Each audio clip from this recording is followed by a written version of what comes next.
So to repeat the question and paraphrase it, your question is to ask about the time, the cost, the preparation that help create better food experiences? Yeah. That is inaccessible to most people.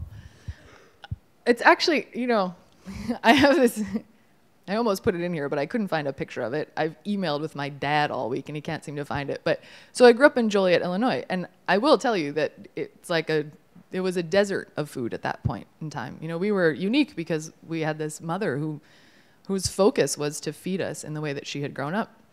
But my dad every morning goes to a diner, and he drinks a lot of coffee and really likes scrambled eggs.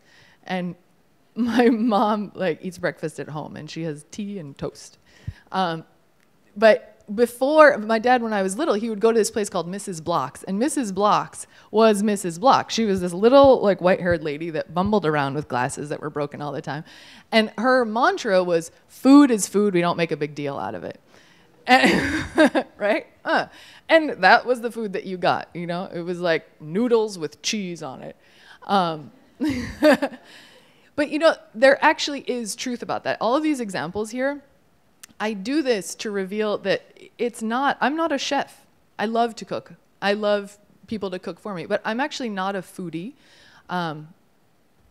What I most appreciate is actually the context around it. And I think that is something when people have a fear around, well, what is good food, right? It means it's expensive, I have to learn all these crazy techniques. No, Mrs. Block's was weirdly right. Food is food. We don't make a big deal out of it. What we should make a big deal around is actually feeding ourselves. And I think that this idea of feeding design instead of food design is actually a little more interesting, is that at any scale, at any level, you have tools and materials in front of you to create a wonderful experience. And that's how we're fed. You know, we cannot all eat organic microgreens.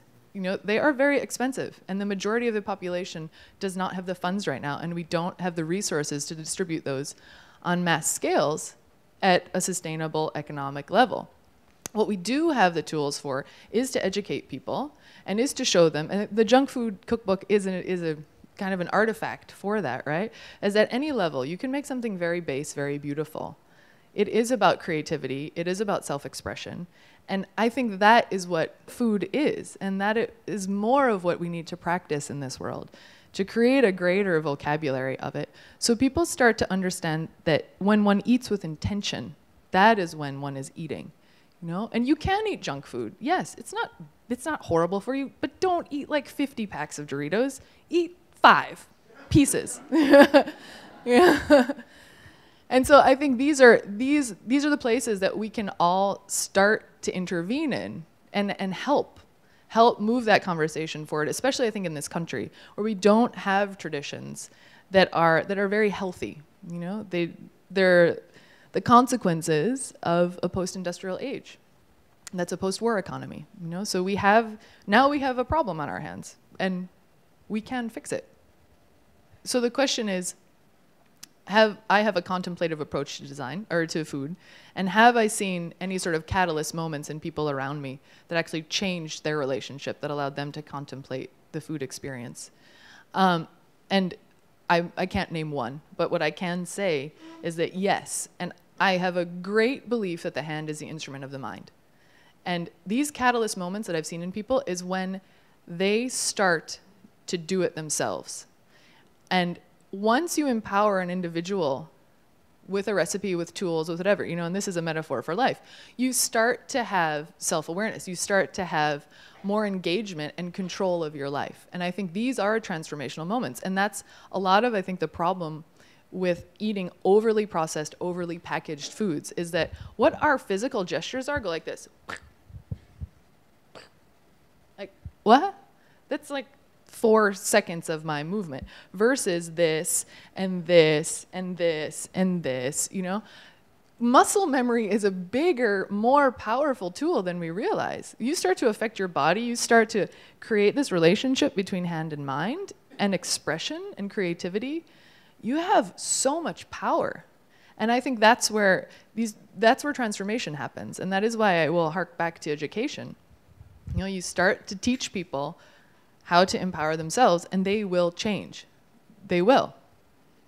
You just have to want to, you know? The question is that food, we seem to come up a lot in food that it becomes a moral issue. Have I run into that? Do I think this is a symptom of American culture? I do run into it a lot. I actually run into it a lot with the junk food cookbook. You know, kids should not be eating this, and that's the target market for that is mostly children, right? I specifically made it for that reason, because I also think that we have moral issues with these things, perhaps because we are a young culture, you know, and we start to butt up against problems, and so they become very emotional, right? And we want to have strict rules around them. But we're in a transformational point in America, and food is the most fundamental level of consumption. And I think that this junk food cookbook was that example of people saying, you can't do this, and saying, well, no. Finger wagging, I don't think changes anything. It makes you angry, right? And I've always thought that joy and delight is the path to change. I really do. Like, you fall in love and you do stupid things, right? Because you're happy. Oh, I'll move to like Antarctica, sure thing, woohoo. But it's because it's joyful and it's delightful and you're positively engaged. And that is where, in these moments of moral crux, let us not hit and whack and nag. No, let us embrace and move forward together and do these things with happiness. Because that's where it starts to change. It never changes tomorrow. You know, life is made of moments, not of days, not of years. And it's those tiny repetitions every single day. And that's the interesting thing about food, is that, you know, we're lucky enough to practice that probably 3 times a day in this country, in the Western world. We therefore have an opportunity to change our behaviors little by little by little by little by little. It won't change tomorrow, you know. Anyone who's ever been on a diet knows that. But you can start to make these incremental changes that actually lead to big change. I'm finished. Thank you. Thank you. Thank you.